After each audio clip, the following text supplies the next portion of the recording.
Welcome to Luca is a Billionaire, where the only thing I invest in is your answers. Start by organizing your Google Sheet so data is ready to link. Organize your data in contiguous cells with headers in the first row. Remove blank rows and columns to prevent broken ranges. Format numbers, dates, and currency in the sheet before linking. Use number formats like dollar and percentages like 25% where appropriate. Make a named range or keep a clear table for reliable linking. Save and close any editors so the sheet reflects final values. This preparation prevents update errors when inserting into. Open your Google Slides presentation and choose the target slide for your chart. Use Insert, then Chart, and select from Sheets to pick your spreadsheet.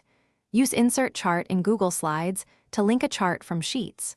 Choose the specific sheet and chart, or create a new one directly from selected data. Choose Link to Spreadsheet when inserting to enable updates.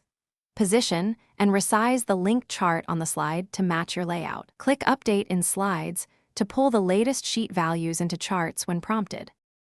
To embed table ranges, copy cells in Sheets and use Paste, then Paste Link in Slides. Copy and paste with Paste Link to embed a live table range into Slides.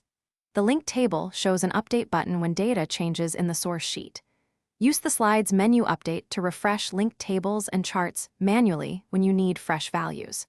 For automation, create an app script that calls Slides API to refresh links on a schedule. Use time-driven triggers to update every hour or at a custom cadence for hands-free updates. Thanks for watching and please subscribe. It's the best investment you'll ever make.